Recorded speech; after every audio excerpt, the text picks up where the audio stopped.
And this is another lie. So they're going to call these gaffes now, right? These are just gaffe factories. Oh, he's just like Joe Biden, right? We made that comparison. It's like Joe Biden. He has the same shtick. He comes out, he talks fast. He says a lot of government lingo where he speaks that bureau techno babble talk that you often hear from the politicians out of Washington.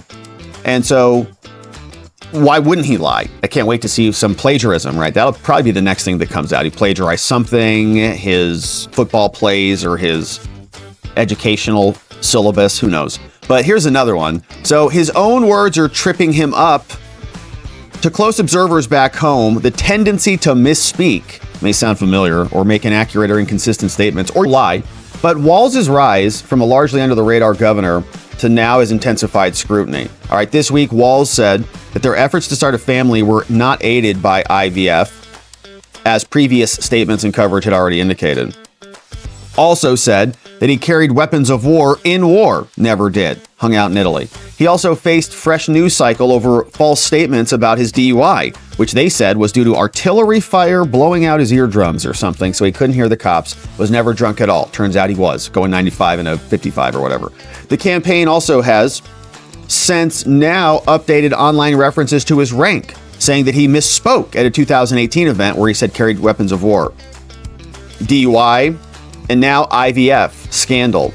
Walz was using commonly understood shorthand for fertility treatments. No, that's not true, right? IVF is a whole different ballgame. In the midst of 2020, now here's some more, when there was the peaceful but mostly fiery protests, uprising over the police killing over Floyd, Walz was one of several lawmakers who had to walk back other unsubstantiated claims of the vast majority of the looting and burning was done for people outside of Minnesota, right? These aren't our people. No, not true. Arrest records suggested that 80% of the people, he said, were from outside Minnesota. No, that's false.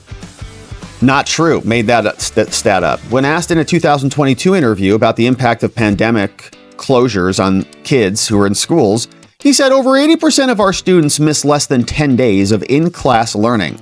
Okay, 10 days. In reality, no. The across-the-board school closures lasted from mid-March 2020 to June. Months. Many remained in remote learning well into 2021. Okay, so like a year. Not 10 days. After GOP outrage at the comment, his office clarified he was referencing, just one single school year, 2021 to 2022. So which is after the pandemic. Great. So then in March, this goes on. In March of 2022, he also told Axios that his office would soon release a COVID after action report. We did such a good job. We're going to release an after action report, which is going to be a playbook for future administrations and for future Minnesotans. And so the news followed up and said, hey, can we get a copy of that? Like several months later, they said, oh, no, there isn't like a specific document. He was just riffing. Now, in May of this year, here's another one.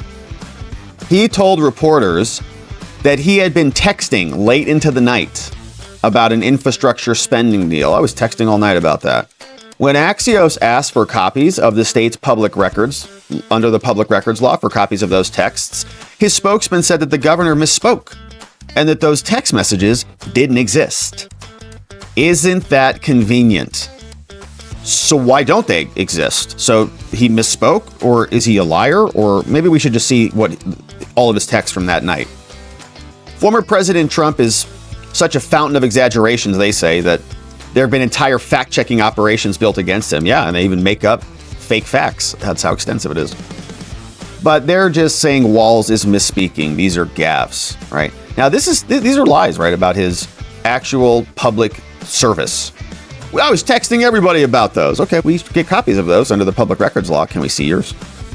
Oops, what we meant is we didn't save them, we deleted them, or that didn't actually happen, so he's a liar.